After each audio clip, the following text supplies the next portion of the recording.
Hello my dear செல்ல குட்டீஸ், welcome back to our channel கீர்த்து காத்து வாக்கில். இன்னைக்கு புதினா சட்னி எப்படி ஈஸியாக டேஸ்டியாக செய்யலான்னு பார்த்துலாம் வாங்க. அதுக்கு ஃபஸ்ட்டு ஸ்டவ் ஆன் பண்ணிவிட்டு வடை சட்டின்னு வச்சுக்கலாங்க. நான் வந்துட்டு இன்றைக்கி கல்லெண்ணெய் தான் ஆட் பண்ணியிருக்கேன்.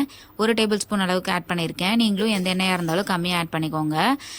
ஸோ கல்லெண்ணெய் ஆட் பண்ணிவிட்டு வெங்காயம் வந்துட்டு கொஞ்சம் ஒரு கப் அளவுக்கு தொளிச்சு வச்சுக்கோங்க. ஃபர்ஸ்ட்டு நான் சின்ன வெங்காயம் தான் ஆட் பண்ணியிருக்கேன். பெரிய வெங்காயத்தை விட சின்ன வெங்காயம் வந்துட்டு ஆட் பண்ணால் ரொம்ப நல்லது. எண்ணெய் லைட்டாக சூடானோனையும் இப்போ நம்ம தொளிச்சு வச்சிருக்கிற சின்ன வெங்காயத்தை வந்துட்டு ஆட் பண்ணிக்கலாம்.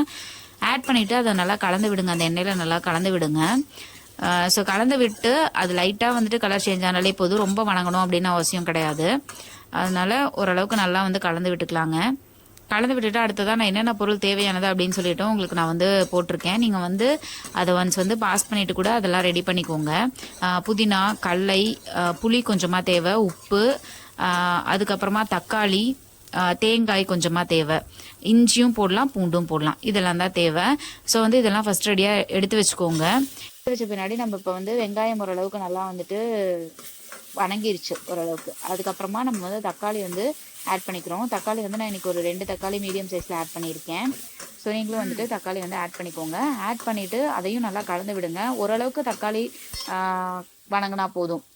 ரொம்ப கெட்டியாக இருக்கிறது வந்து ஓரளவுக்கு கலந்து வந்துச்சுனாவே போதும். தக்காளி வெந்ததுக்கு அப்புறமா நம்ம பூண்டு ஆட் பண்ணிக்கலாம். பூண்டு வந்துட்டு ஒரு 10 பல் பூண்டு வந்து நான் ரெடியாக வச்சுருந்தேன். ஸோ அதையும் ஆட் பண்ணிக்கிட்டேன். பூண்டையும் வச்சு நல்லா வந்து கலந்து விட்டுக்கலாங்க. ஸோ பூண்டு ஆட் பண்ணுறதுனால உடம்புக்கும் ரொம்ப நல்லது, டைஜஷனுக்கு ஹெல்ப் பண்ணும். ஸோ வந்து பூண்டும் ஆட் பண்ணிக்கோங்க. அடுத்ததாக வந்துட்டு நான் சொன்ன பொருள்லாம் ஃபஸ்ட்டு எல்லாமே ரெடியாக வச்சுக்கோங்க. அப்போ தான் வந்துட்டு நம்ம செய்யும்போது நம்மளுக்கு ஈஸியாக இருக்கும். ரொம்ப டைம் எடுக்காமல் ரொம்ப ஈஸியாக செஞ்சு முடிச்சிடலாம். அதனால நான் சொல்கிறதெல்லாம் கரெக்டாக எடுத்து வச்சுக்கோங்க. இப்போ வந்து நம்ம வந்து வரமிளகாய் வந்து நான் ஒரு 2 to 3 நீங்கள் ஆட் பண்ணலாம். நான் ஒரு 2 ஆட் பண்ணியிருக்கேன். கொஞ்சம் பெருசாக இருந்ததுனால நான் ஒரு 2 ஆட் பண்ணியிருக்கேன் வரமிளகாய். அதுக்கப்புறமா வந்து இஞ்சி வந்துட்டு துண்டாக கட் பண்ணியிருக்கேங்க. அதனால அந்த இஞ்சியும் வந்துட்டு நீங்கள் ஆட் பண்ணிக்கோங்க. இஞ்சியும் வந்துட்டு உடம்புக்கு ரொம்ப நல்லது, டேஸ்ட்டுமே நல்லாயிருக்கும் இஞ்சி ஆட் பண்ணும்போது. ஸோ இஞ்சியும் வந்துட்டு ஆட் பண்ணிவிட்டு அதையும் நல்லா கலந்து விடுங்க. இப்போ இது எல்லாமே நல்லா வந்துட்டு மிக்ஸ் ஆகி வரட்டும். ஒரு 2 மினிட்ஸ் வந்துட்டு நல்லா கலந்து விட்டுக்கலாம்.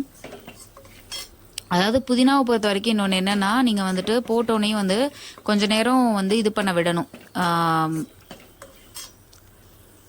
நல்லா கலந்து அதை விட்டோம் அப்படின்னா தான் அது பச்சைத்தன்மை வந்து போகும். அதனால வந்துட்டு புதினாவை பொறுத்த வரைக்கும் நீங்கள் வந்துட்டு நல்லா வந்து கலந்து விடணும். இப்போ புதினாவுக்கு முன்னாடியே நம்ம உப்பு கொஞ்சம் போட்டுக்கலாம். அப்போ தான் வந்து அந்த தக்காளி, பூண்டு, இஞ்சி இதெல்லாமே நல்லா வந்துட்டு வணங்கும்.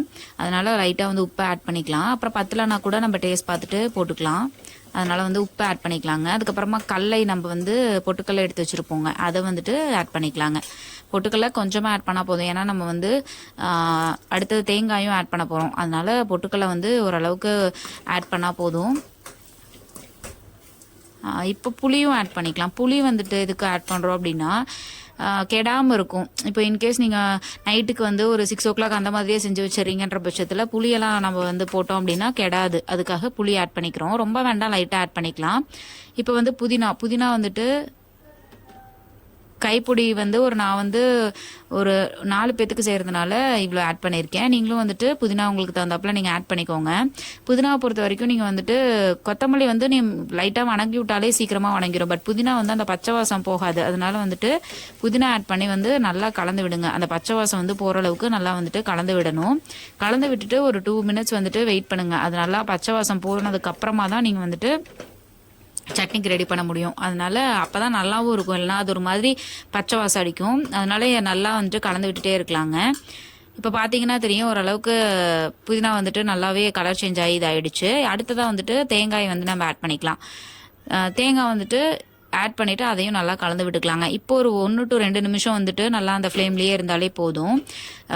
தேங்காய் வந்து ரொம்பலாம் இதாகணும் அப்படின்னா தேவை கிடையாது.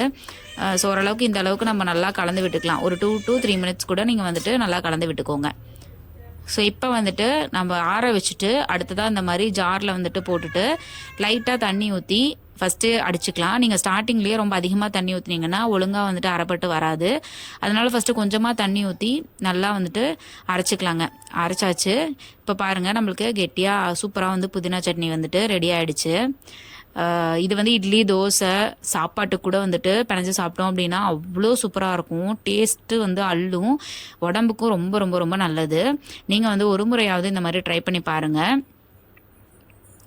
குழந்தையிலேருந்து பெரியவங்க வரைக்கும் எல்லாருமே ரொம்ப விரும்பி சாப்பிடுவாங்க.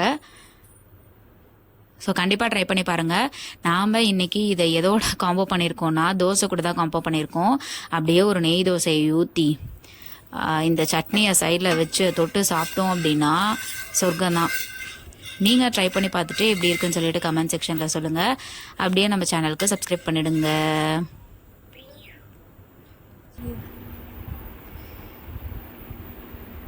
மா சட்னி எப்படி இருக்கு?